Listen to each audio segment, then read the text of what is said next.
नमस्कार, आदाब, good evening. मैं सुधांशु पांडे आप सभी का मैथ्स एपिसोड में स्वागत करता हूं। आज की क्लास में मैं आपको पढ़ाने जा रहा हूं फिजिक्स का एक चैप्टर जो कि ग्रेड 10 का है, जिसको हम लाइट के नाम से जानते हैं। और उसके अंदर हम लाइट का रिफ्रैक्शन के फिनोमिना को देखेंगे। आज की क्लास में हम थोड़ा सा बेसिक कवर करेंगे और फिर आने वाली 4 क्लासेस के अंदर हम कोशिश करेंगे कि हमारा ये चैप्टर खत्म हो जाए। तो दोस्तों सीधे शुरू करते हैं हम क्लास को। तो आप लोग हेडिंग डाल दीजिए अपनी, light, reflection and refraction.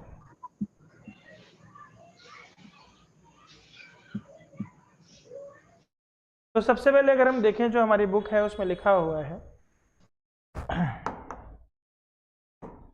Book में दोस्तों लिखा है, we see a variety of objects in the world around us, however we are unable to see anything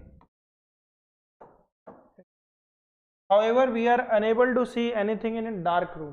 अगर हमारे पास कोई डार्क रूम है और हम उसमें अगर कुछ देखना चाहते हैं तो हमें कुछ दिखाई नहीं देगा, तुरंत दिखाई नहीं देगा, क्योंकि रूम कैसा है हमारा, डार्क है।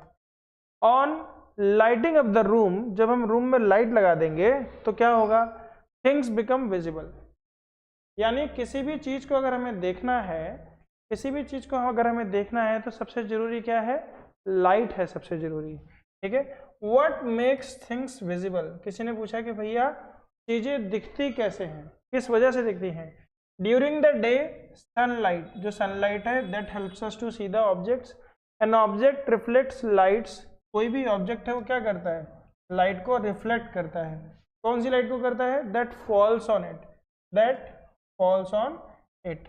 This reflected light when received by our eyes. ठीक है, ये जो रिफ्लेक्टेड लाइट है ये जब हमारी आंखों को पे रिसीव होती है, enables us to see things which are able to see through a transparent medium। अच्छा, दो चीजें हैं, एक तो आपकी आंखें होनी चाहिए, लाइट पड़नी चाहिए, रिफ्लेक्ट होनी चाहिए, आंखें होनी चाहिए। लेकिन जब लाइट पड़ रही है, हमारी आंखों तक पहुंच भी रही है, तो बीच का मीडियम कैसा होना चाहिए, ट्रांसपेरेंट होना चाहिए, तभी तो दिखेगा। अगर मीडियम ट्रांसपेरेंट नहीं है, बीच में कुछ ओपेक आ गया, तो आपको वो चीज दिखाई नहीं देगी। हमेशा आप होगी नहीं हो। महेशा बेटा, आपका कैमरा बंद हो गया। ओह सॉरी, एक सेकंड। अच्छा,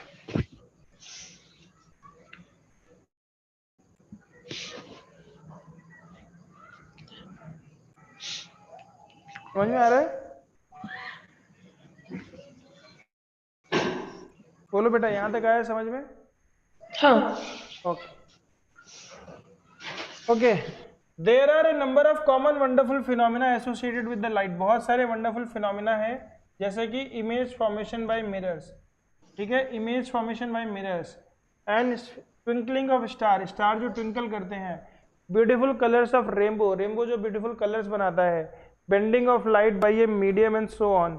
ए study of the properties of light helps us to explore them. By observing the common optical phenomena around us, we may conclude that light seems to travel in straight lines. The fact that a small source of light casts a sharp shadow of an opaque object point to this straight line path of the light, indicate as a ray of light. ठीक है, क्या बोला इसने, इसने बोला बेटा कि अगर आपकी लाइट स्ट्रेट लाइन में नहीं चल रही होती, तो इसके सामने अगर कोई ऑब्जेक्ट होता, मान लो कोई इसके सामने बेटा एक ऑब्जेक्ट होता आपका इस तरीके से, तो इसकी शैडो नहीं बनती पीछे। इसकी शैडो हम ऐसे देख लेते हैं। हाँ, कोई भी ऑब्जेक्ट अगर रास्ते में रखा है और उस पर लाइट पड़ रही है तो उसकी शैडो बन जाती है। तो शैडो क्यों बनती है, क्योंकि हमने बोला कि लाइट जो है कैसे ट्रेवल कर रही है, स्ट्रेट लाइन पाथ पे कर रही है। ठीक है, किस पे ट्रेवल कर रही है, स्ट्रेट लाइन पाथ पे। ओके, तो यहां से निष्कर्ष निकाला गया कि light travels in a straight line. ठीक है, कैसे पता किया, because the source of light cast a sharp shadow of an opaque object points to this straight line path of the light, usually indicated as a ray of light. If an opaque object on the path of light becomes very small. ठीक है, अगर आपका opaque object बहुत छोटा हो जाता है, ठीक है, तो उस केस में क्या होता है, becomes very small, light has a tendency to bend around it। Light जो है अगर वो बहुत छोटा ऑब्जेक्ट है तो लाइट उसके चारों तरफ से घूम जाएगी। ऐसे तो हमने बोला कि लाइट क्या है, स्ट्रेट लाइन पे चलती है, लेकिन अब हमने बोला कि लाइट आपके घूम जाती है। कब घूमती है? जब वो ऑब्जेक्ट बहुत छोटा हो जाए। जब वो ऑब्जेक्ट बहुत छोटा हो जाए तो light has a tendency to bend around it and not walk in a straight line. ठीक है, and not walk in a straight line. तो इस इफेक्ट को हम क्या बोलते हैं बेटा? An effect known as diffraction of light. कोई अगर आपसे पूछेगा what is diffraction of light, तो आप लिखोगे, इस बात को लिख लो बेटा, if an opaque object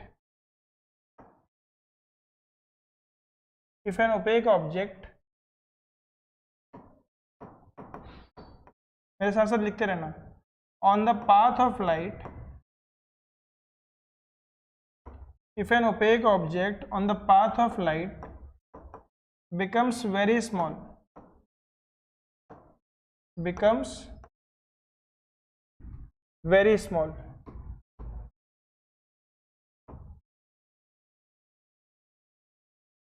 light has a tendency to bend around it. Light has a tendency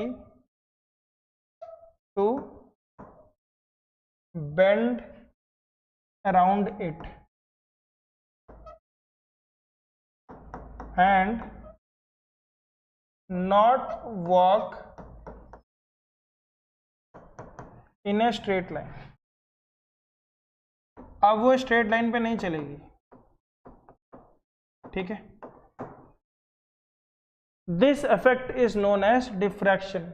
लिख लो, this effect is known as diffraction of. यहां से डेफिनेशन लिखी जा रही है किसकी? डिफ्रैक्शन की। If an opaque object on the path of light becomes very small, light has a tendency to bend around it and not walk in a straight line. This effect is known as diffraction of light. ठीक है, आगे बढ़ जाते हैं।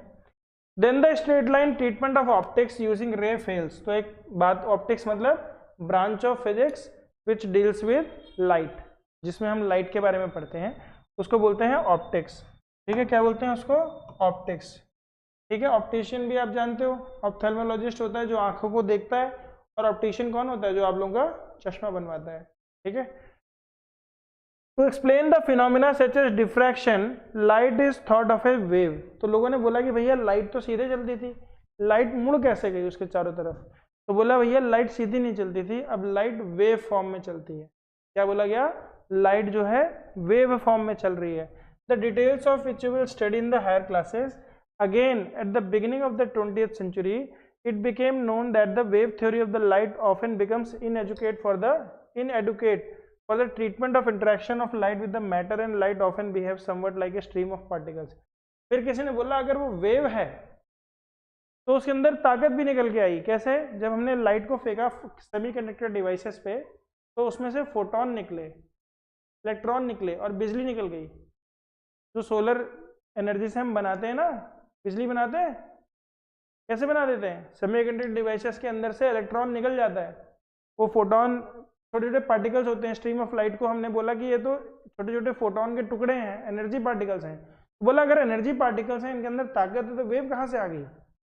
तो इसीलिए हमने modern theory में this confusion about the true nature of light continued for some years till the modern quantum theory of light आ गई।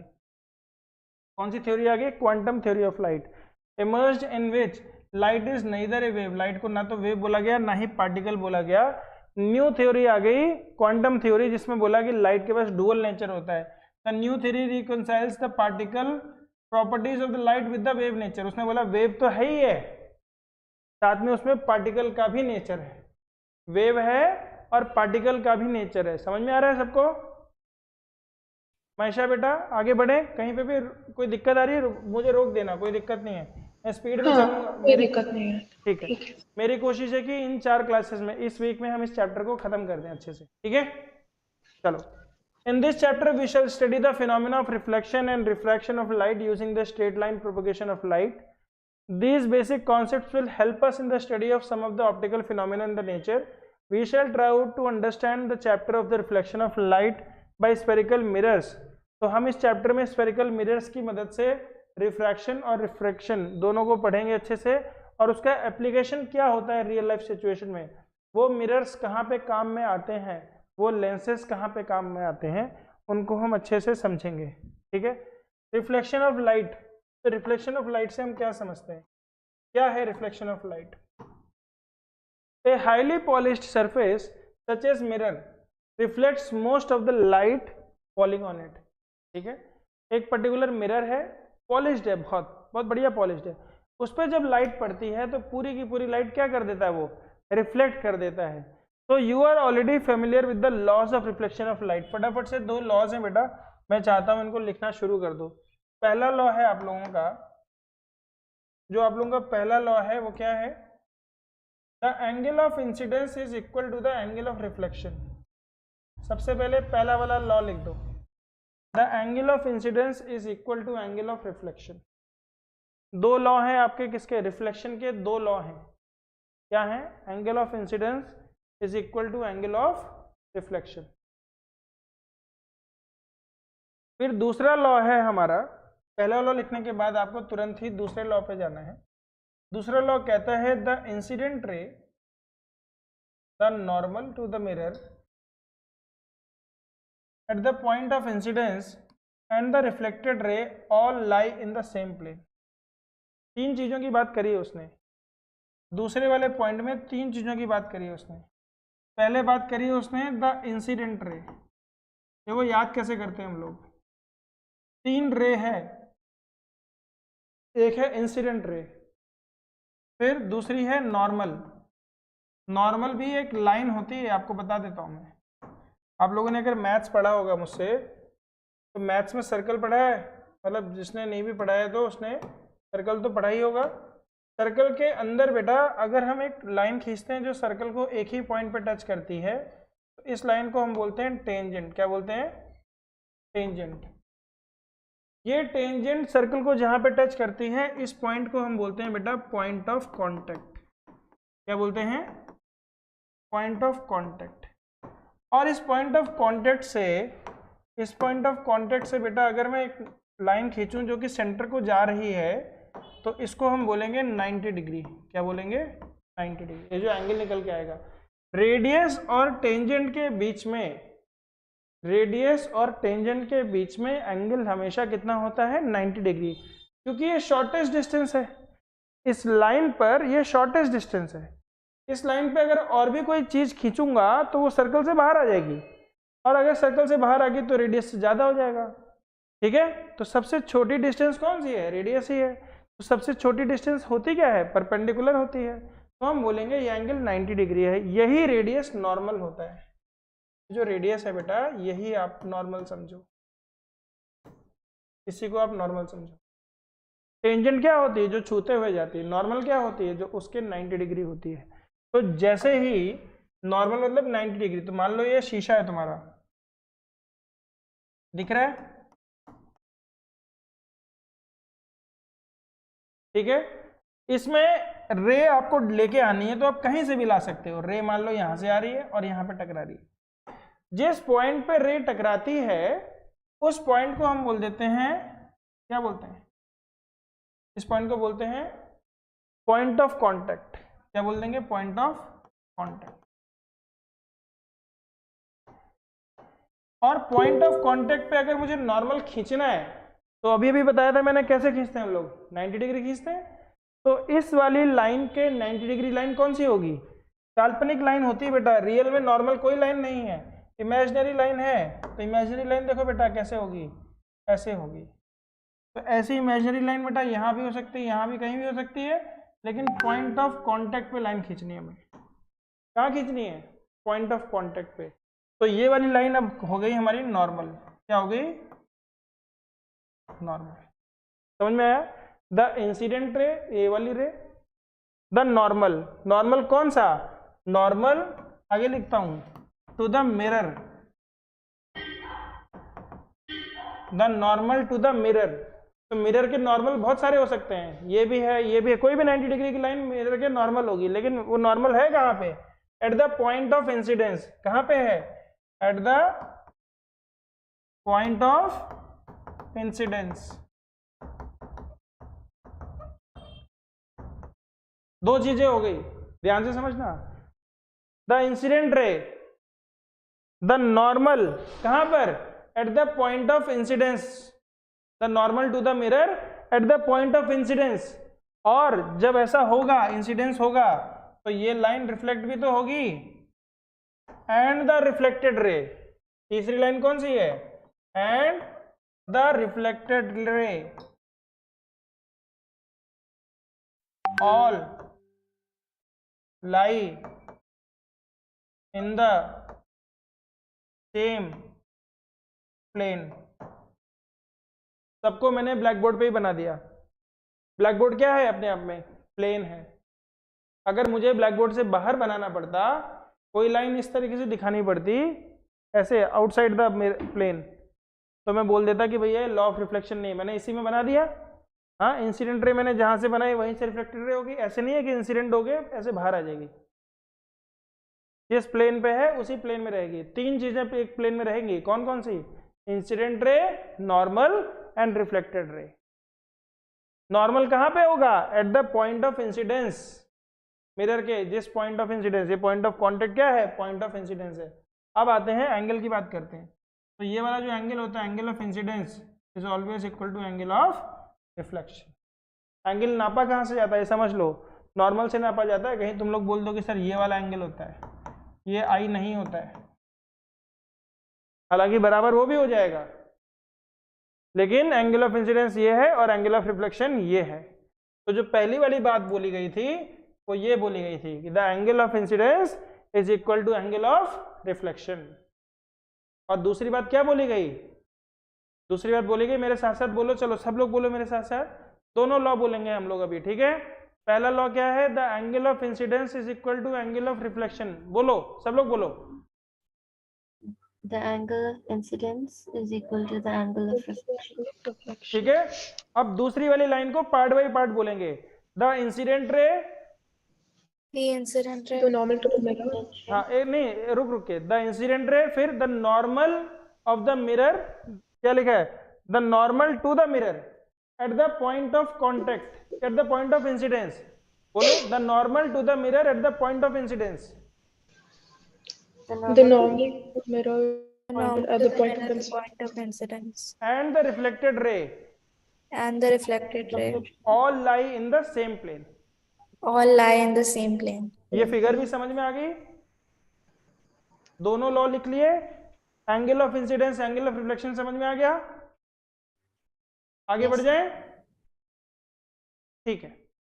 These laws of reflection are applicable to all type of reflecting surfaces including the spherical surface. अब आपके surfaces खाली ऐसे थोड़ी होंगे, spherical भी हो जाएंगे, शीशा गोल भी हो जाएगा, स्फेरिकल भी हो जाएगा। You are familiar with the formation of image by a plane mirror. Plane mirror में कैसे इमेज बनती है, उसकी प्रॉपर्टीज क्या होती है, उसको एक बार हम डिस्कस कर लेते हैं बेटा, ठीक है? मैं आप लोगों के सामने एक प्लेन मिरर बना देता हूं।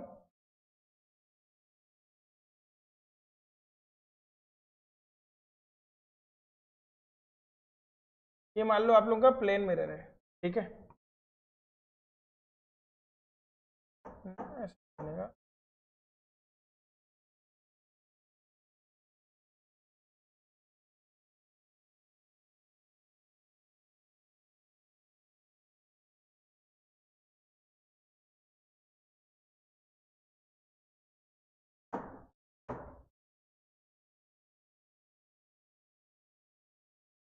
ठीक है बच्चों, तो ये समझो कि तुम्हारा ये एक प्लेन मिरर है, ठीक है? ये एक प्लेन मिरर है, मैंने थोड़ा सा तिरछा रखा है। तो मान लो यहाँ पे एक ऑब्जेक्ट है, यहाँ पे एक ऑब्जेक्ट है, ठीक है? तो इसकी इमेज कैसे बनेगी, उसकी प्रॉपर्टीज को समझते हैं। तो सबसे पहले तो बेटा जब हम शीशे के सामने जाते हैं कंघी करने के लिए, तो जो हमारी साइज होती है उसकी भी साइज वही होती है। तो हम बोलेंगे पहली प्रॉपर्टी क्या है? Same size. पहली प्रॉपर्टी क्या है? Same size. दूसरी प्रॉपर्टी क्या है बेटा? तो हम हमारी परछाई को ऐसे छू सकते हैं क्या? बोलो, जो हमारे शीशे में हम अपनी परछाई देखते हैं, उसको हम लोग टच कर सकते हैं इमेज को? No, sir. हाँ, कैसे टच करोगे बेटा? मिरर को टच करोगे कि परछाई को टच करोगे बताओ? Mirror को touch करो। मिरर को करोगे ना, ऐसे तो नहीं ना परछाई को बोलती चल आ जा बाहर से। तो जो आदमी होता है उसकी साइज सेम होती है। फिर मैंने बोला कि आप उस इमेज को टच कर सकते हो? नहीं कर सकते हो, आप तो शीशे को टच करते हो।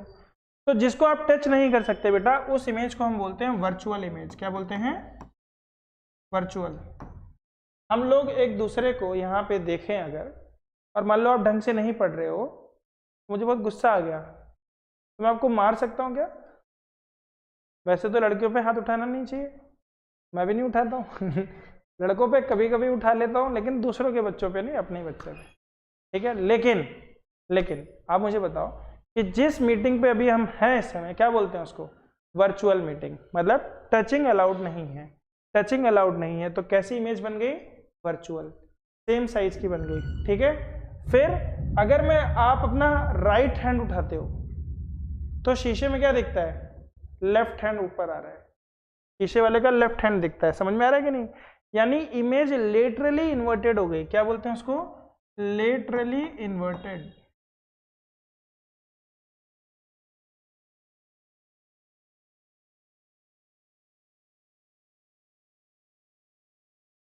तीन प्रॉपर्टी समझ में आई? कौन कौन सी? Images of the same size, images virtual, images laterally inverted. Vertically inverted मतलब क्या है? कि मैं शीशे में अपने आप को देखूं और पैर मेरा ऊपर हो जाए, सर नीचे हो जाए, तो उसको बोलेंगे वर्टिकली इन्वर्टेड। लेटरली इन्वर्टेड मतलब लेफ्ट वाला राइट हो जाए, राइट वाला लेफ्ट हो जाए। क्लियर है? आ रहा है समझ में बच्चों? फिर चौथी प्रॉपर्टी क्या है? चौथी प्रॉपर्टी है the distance between the object and the mirror is equal to the distance between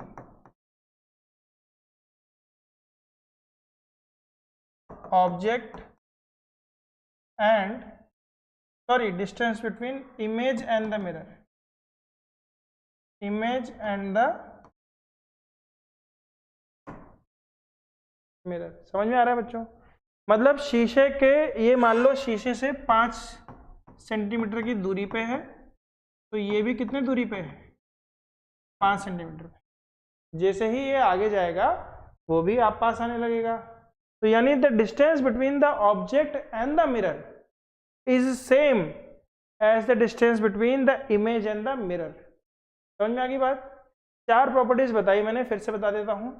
आपकी इमेज सेम साइज की थी, आपकी इमेज को आप टच नहीं कर पा रहे थे, वर्चुअल थी, आपकी इमेज लेटरली इन्वर्टेड थी, और आपकी इमेज की जो डिस्टेंस थी मिरर से, आपकी इमेज की जो डिस्टेंस थी मिरर से, दोनों सेम थी।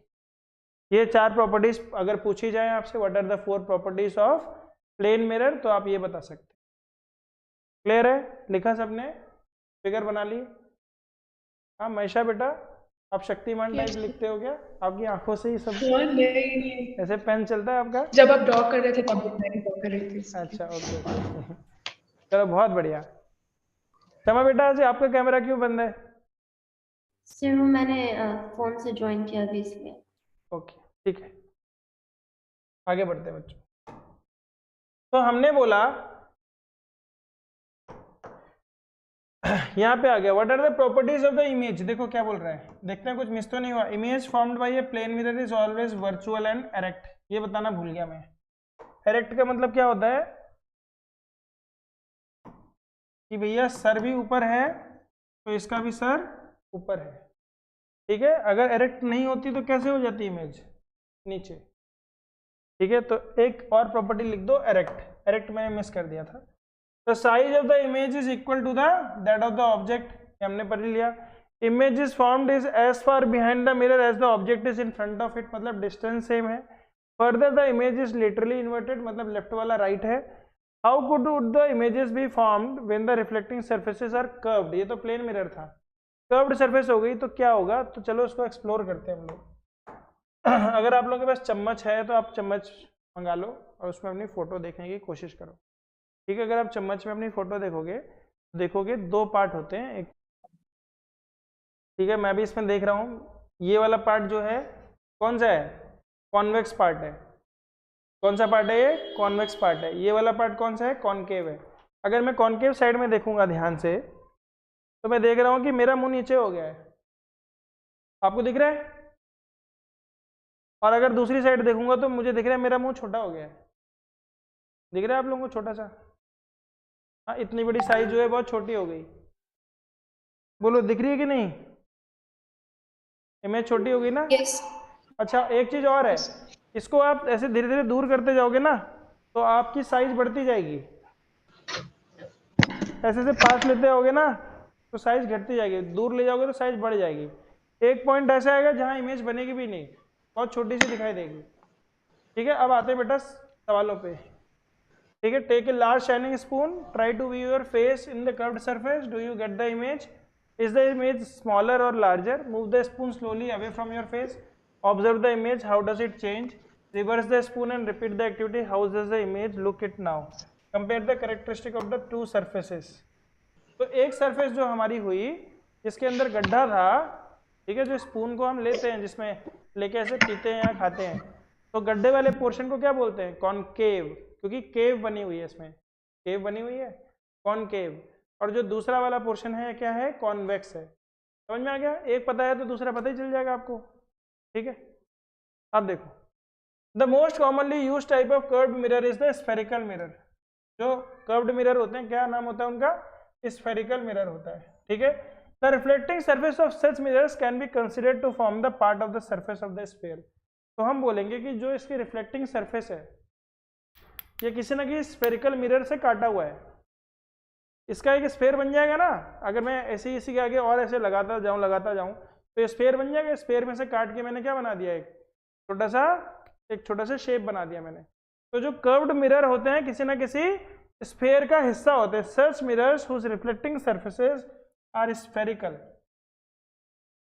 रिफ्लेक्टिंग सरफेस कैसी है? स्फेरिकल है, तो क्या बोलते हैं उनको? Are called spherical mirrors. We shall now study about the spherical mirrors in some detail. हम अब डिटेल में पढ़ेंगे। Sir. हाँ महेशा बेटा, चलो देखो spherical mirrors. The reflecting surface of the spherical mirror may be curved inwards, या तो वो अंदर की तरफ कर्व्ड होगा या बाहर की तरफ कर्व्ड होगा। अगर अंदर की तरफ कर्व्ड होगा तो उसको बोलेंगे कॉनकेव मिरर। मैं चाहता हूँ फटाफट से कॉनकेव मिरर को ड्रॉ भी कर लो और इस तरीके से ऐसे लाइन भी ड्रॉ कर लो कि तुम्हें पता चल जाए कि कौन सा पोर्शन रिफ्लेक्टिव है। जहाँ पे हम लाइन ड्रॉ करते हैं उसको हम पेंटेड बताते हैं, उसको हम कौन सा पार्ट बताते हैं? पेंटेड, ठीक है। मिरर बनता कैसे है? किसी भी लेंस को, किसी भी ग्लास को हम एक तरफ से पेंट कर देंगे तो मिरर बन जाएगा। तो हमने उस तरफ का एरिया पेंट कर दिया। इधर का अगर रिफ्लेक्टेड पोर्शन ये है, रिफ्लेक्टिंग सरफेस ये है सॉरी, तो कॉनकेव मिरर अगर ऐसा वाला है, उभार है उसमें, तो कॉन्वेक्स है, ठीक है।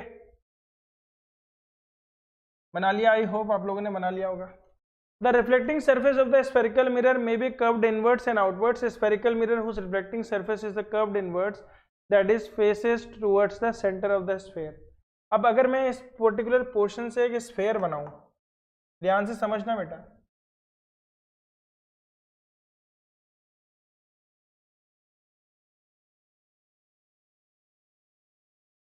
ये दिखाई दे रहा है आपको?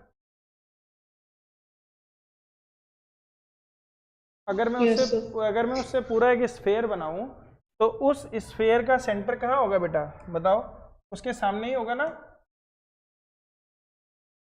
सेंटर देखो कहाँ पे, सेंटर उसके सामने ही है ना, ठीक है।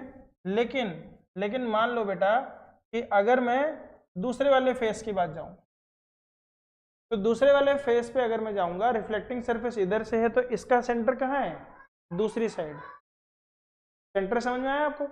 इसका सेंटर इस तरफ होता है, इसका सेंटर उस तरफ होता है, तो बट ऑब्वियस है जिस तरफ कर्व्ड होगा उसके सामने ही तो सेंटर होगा। तो कॉन्वेक्स मिरर का सेंटर उस तरफ, कॉनकेव मिरर का सेंटर इस तरफ। ये वाली बात समझ में आ गई? इसी सेंटर पॉइंट को हम बेटा किससे डिनोट करते हैं? सी से डिनोट करते हैं। किससे डिनोट करते हैं? सी से। साथ साथ लिखते भी जाना बेटा, ठीक है। और यहाँ से यहाँ तक की जो डिस्टेंस होती है, ये जो डिस्टेंस होती है बेटा, इसको हम बोलते हैं बड़ा आर, रेडियस ऑफ कर्वेचर। क्या बोलते हैं? Radius of curvature. Radius of curvature क्या है?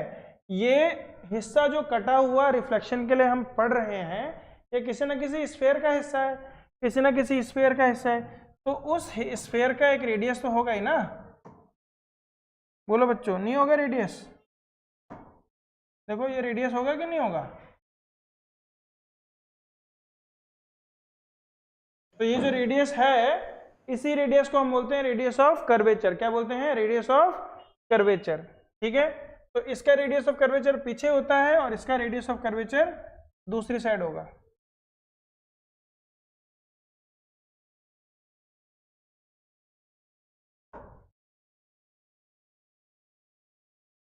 ये आर हो गया, कैपिटल आर। तो आर क्या है? Radius of curvature. किसका रेडियस? वो स्फेरिकल रिफ्लेक्टिंग सरफेस, वो एक रिफ्लेक्टिंग सरफेस जिस स्फीयर का हिस्सा थी, उस स्फीयर का रेडियस ऑफ कर्वेचर, ठीक है। तो उसका भी रेडियस ऑफ कर्वेचर। और रेडियस ऑफ कर्वेचर के अलावा एक सी पॉइंट होता है, तो सी जो है वो पॉइंट है और आर जो है वो लेंथ है। लेंथ और पॉइंट में तो डिफरेंस समझते हो आप।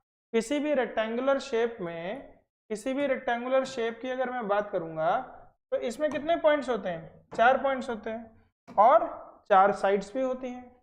तो साइड जब हम बोलते हैं तो 2 पॉइंट का इस्तेमाल करते हैं। तो ये आर जो है पॉइंट नहीं है, आर क्या है? रेडियस ऑफ कर्वेचर है। अगर इसके सेंटर पॉइंट को मैं पी बोल दूं, और पी बोला भी जाता है, क्यों बोला जाता है? उसको हम बोल देते हैं पोल। क्या बोल देते हैं? पोल। पी से डिनोट करते हैं। और P और C को ज्वाइन करने वाली जो लाइन होती है, उस इमेजिनरी लाइन को हम बोलते हैं प्रिंसिपल एक्सिस। क्या बोलते हैं बच्चों? Principal axis. इस पॉइंट को बोलते हैं सेंटर ऑफ कर्वेचर। ये जो P और C के बीच की जो लेंथ है उसको बोलते हैं रेडियस ऑफ कर्वेचर। और इसी के मिड पॉइंट पे हमारे पास होता है focus.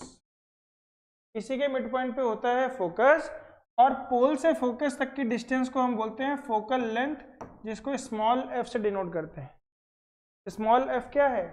Focal length. Capital F क्या है? फोकस का पॉइंट, ठीक है। अब इतनी बातों को हम डिटेल में समझेंगे। आपने अगर नहीं भी लिखा है तो परेशान होने की जरूरत नहीं है, क्योंकि आगे आने वाले समय में हम इन सब चीज़ों को अच्छे से लिखेंगे, कवर करेंगे, तो टेंशन नहीं लेना, ठीक है। तो मैं हटा देता हूँ।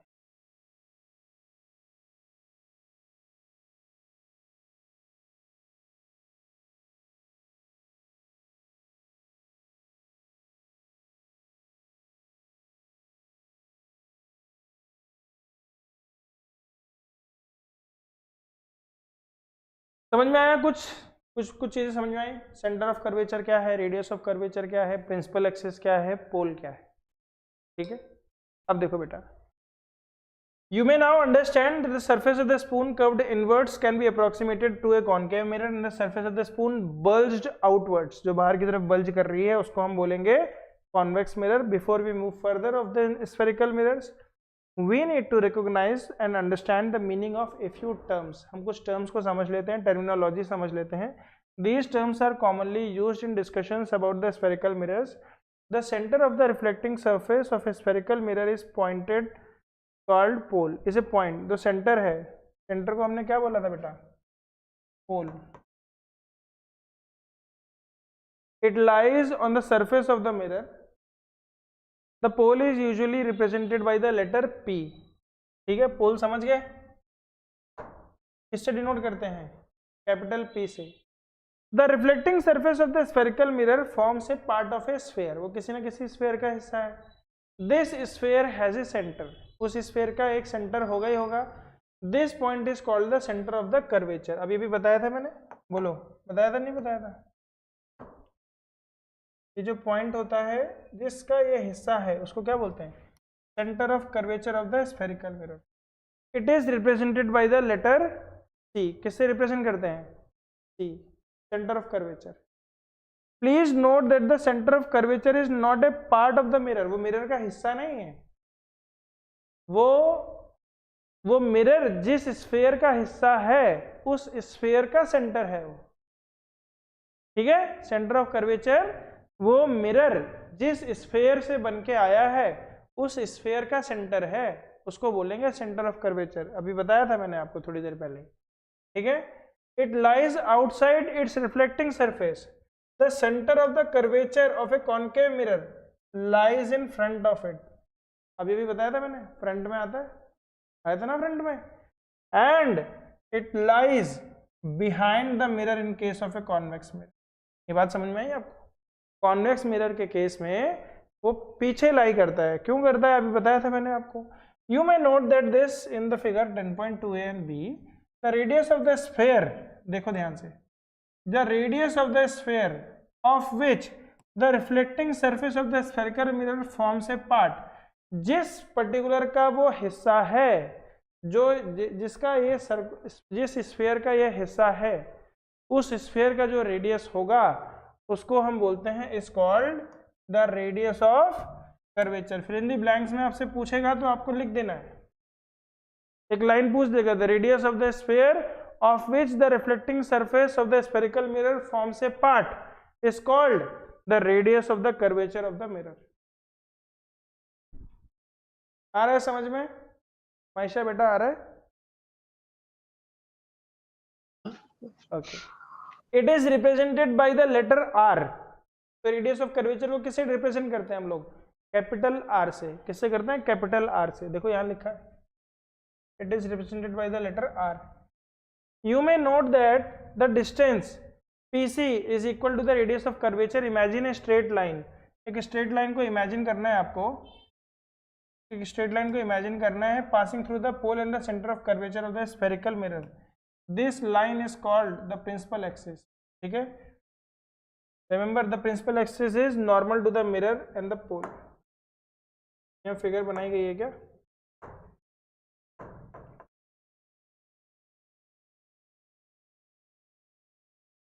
फिगर 10.2 नहीं आई ना अभी तक, ये बना लो बेटा 10.2। देखो प्रिंसिपल एक्सिस देखो क्या है बेटा, ये वाली लाइन आपके प्रिंसिपल एक्सिस है, ठीक है। ये पॉइंट क्या है? पोल है। ये क्या है? Centre of curvature. यहाँ से यहाँ तक की जो डिस्टेंस है क्या है? Capital R, radius of curvature. ये बीच में जो पॉइंट है इसको बोलते हैं फोकस। मैं चाहता हूँ इन दोनों मिरर की बाकी लाइनें छोड़ के सिर्फ छोटा छोटा पोर्शन बना लो तुम लोग। छोटा छोटा पोर्शन का मतलब जो मैं बना देता हूँ आप लोगों के सामने, चलो।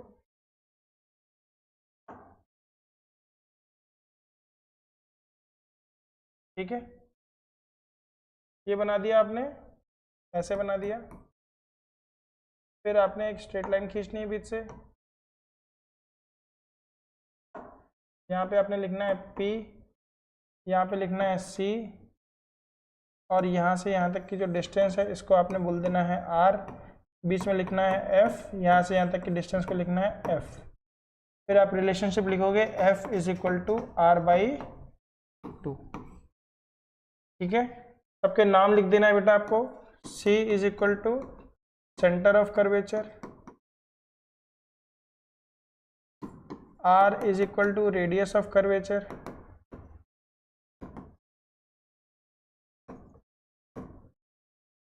F is equal to focal length, F is equal to point of focus.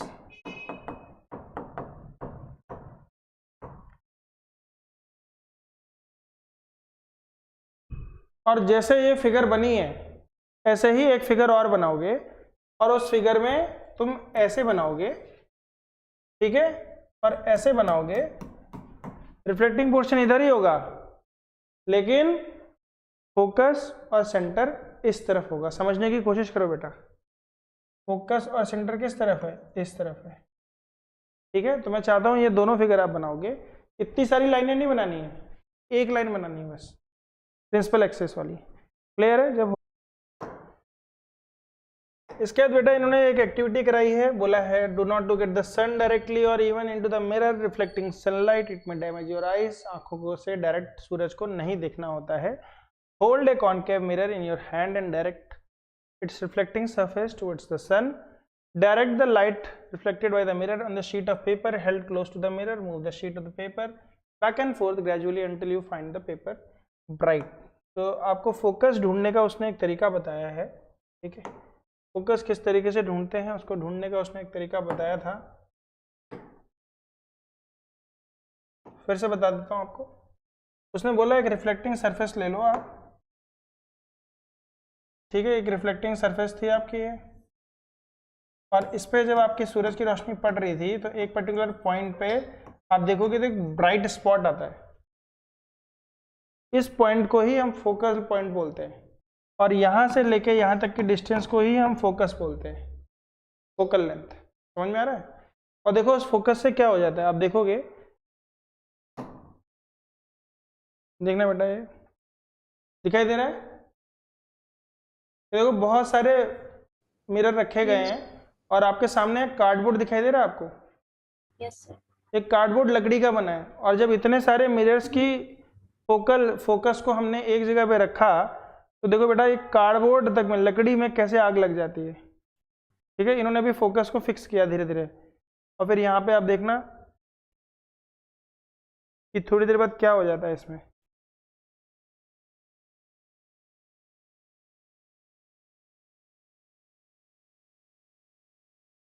देखो सबका जितने भी मिरर्स है ना, इन सबका फोकस जो है यहाँ पे आ गया है, ठीक है, और वहाँ लकड़ी का वो रखा हुआ है, यहाँ से सेटिंग की गई है कि जो सूरज से लाइट पड़ रही है वो रिफ्लेक्ट होकर कहाँ पड़ेगी, उस तरफ पड़ेगी, ठीक है। ये शॉट लिया गया है उससे, ड्रोन से, तो इसीलिए आपको दिखाई नहीं दे रहा, नहीं तो बड़ा मुश्किल हो जाता है। ये सेटिंग कर रहे हैं बंदे यहाँ पे, क्या सेट कर रहे हैं कि फोकस जो है उस पॉइंट पे जाए।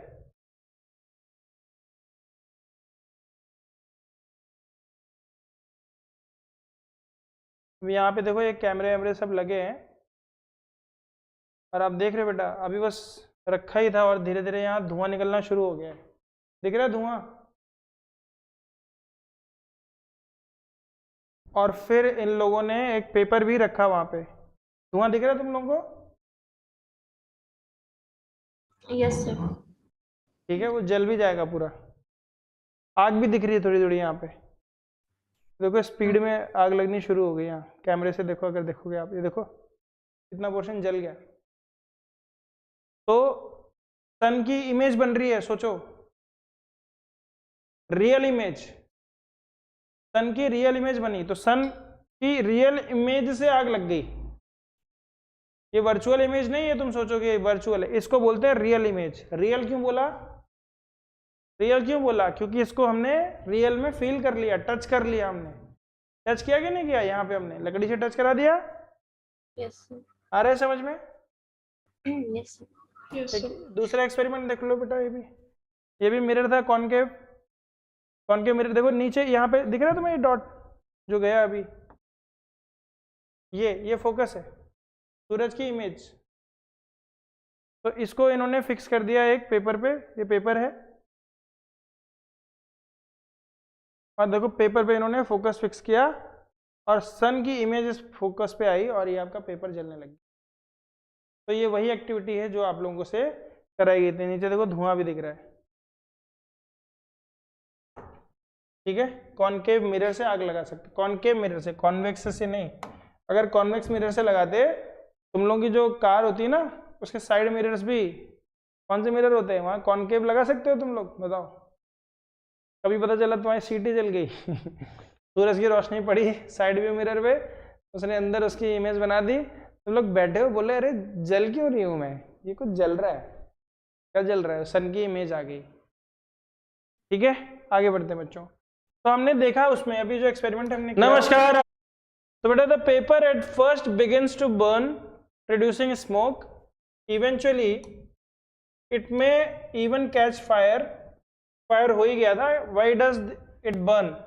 The light from the sun is converged, जो लाइट थी सन की वो सब कॉन्वर्ज हो गई एक जगह पे, कन्वर्जिंग मिरर है वो, converge at a point as a sharp bright spot by the mirror. In fact, this spot of light is the image of the sun on the sheet of paper.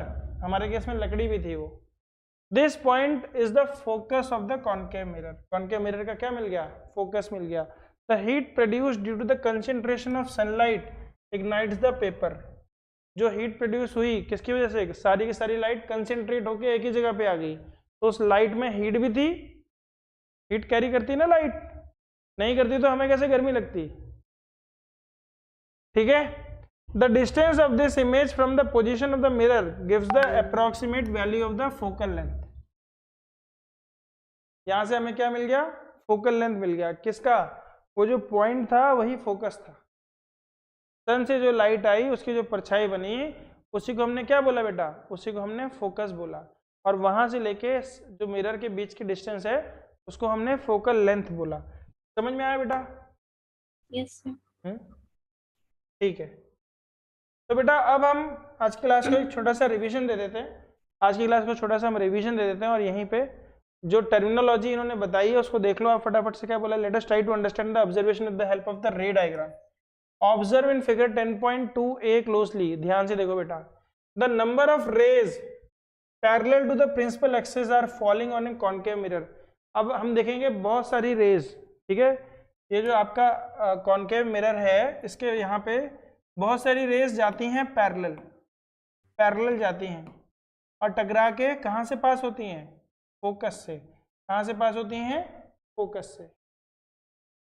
सन से जो raise आ रही थी हम उसको मान लेंगे इनफाइनाइट से आ रही थी. हमें डिस्टेंस थोड़ी पता, बहुत दूर से आती हैं सन से, तो उतनी दूर से ये आती हैं यहाँ पे और टकरा के मिरर से टकरा के कहाँ पे जाती हैं? फोकस पे जाती हैं. फोकस का जो पॉइंट है वो कैसे निकलता है? जब कोई लाइन मिरर स्फेरिकल मिरर के पैरेलल जाती है तो कहाँ से पास होती है? वो फोकस से पास होती है. कहाँ से पास होती है? फोकस से. They are all meeting intersecting at the point on the principal axis of the mirror. This point is called the principal focus of the concave mirror. Similarly observe in 10.2b वाले case में क्या हुआ था? रे इधर से जा रही थी लेकिन मिल नहीं रही थी, वो ऊपर निकल जा रही थी. पर लग रहा था कि वो रे अगर मिलती तो आगे जाके मिलती. उसमें इमेज आपकी वर्चुअल बनती है. देखो ऐसे. पहले वाले में पैरेलल रे गई, टकरा के फोकस से पास करी, पैरेलल गई, टकरा के फोकस से पास करी. दूसरे वाले में देखो रे टकराई और पीछे की तरफ लौट गई, फोकस से पास नहीं करी. पर अगर उसको हमने प्रोड्यूस कर दिया आगे डॉट डॉट डॉट करके तो उसका फोकस दूसरी साइड है. इसका मतलब जो कॉन्वेक्स मिरर होगा उसमें आपको रियल इमेज नहीं मिलेगी. उसकी इमेज कैसी होगी? वर्चुअल. आपको कॉन्वेक्स मिरर के अंदर सन की इमेज दिख जाएगी. और कभी कभी जब आप गाड़ी चला रहे होते हो तो सूरज की रोशनी या सूरज पूरा का पूरा उसमें दिख सकता है आपको, साइड व्यू मिरर में और रियर व्यू मिरर में. कैसे दिखाई देगा? पूरा का पूरा सन उसमें आ जाता है क्योंकि उसमें इमेज पीछे बनती है. रियल इमेज नहीं है, वर्चुअल इमेज है. उसको देख सकते हो, छू नहीं सकते हो. छू कौन से केस में सकते हो? कॉनकेव मिरर में, क्योंकि उसमें इमेज बाहर बनती है और बाहर बनती तो वहां शीट लगा दो, शीट ऑफ द पेपर जल जाएगा. प्लास्टिक लगा दो, प्लास्टिक जल जाएगा. हाथ लगा दो, हाथ में हीट प्रोड्यूस होने लग जाएगी, इचिंग शुरू हो जाएगी. दोनों मिरर समझ में आए बच्चों? तो आज की क्लास में हमने मिरर्स के बारे में कुछ समझा, स्फेरिकल मिरर्स के बारे में समझा. हमने 2 लॉ पढ़े. कौन से? हमने प्लेन मिरर की इमेज की प्रॉपर्टीज के बारे में भी देखा, कैसी इमेज बनती है. Laterally inverted, virtual, same size. The distance of the object from the mirror is equal to the distance of the image from the mirror. ठीक है. एंड वर्चुअल इमेज बनती है, साइज सेम होती है और एरेक्ट होती है. फिर हमने पढ़ा 2 प्रकार के लॉ होते हैं रिफ्लेक्शन के. पहला क्या था? The angle of incidence is equal to angle of reflection. फिर हमने नॉर्मल के बारे में समझा, नॉर्मल क्या होता है? Perpendicular line to the mirror. फिर हमने बोला the incident ray, the reflected ray to the point of mirror at the point of incidence and the normal all lie in the same plane. यही पढ़ा था. फिर हमने कुछ टर्मिनोलॉजी समझी, सेंटर ऑफ कर्वेचर समझा, रेडियस ऑफ कर्वेचर समझा, focal point समझा, फोकल लेंथ को समझा और साथ में प्रिंसिपल एक्सिस एंड पोल को भी समझा. आज की क्लास में मैं यहीं ख़त्म करता हूं. मेरे प्यारे यूट्यूबर्स के लिए प्लीज़ लाइक करें, सब्सक्राइब करें और इसको शेयर करें. जय हिंद, जय भारत.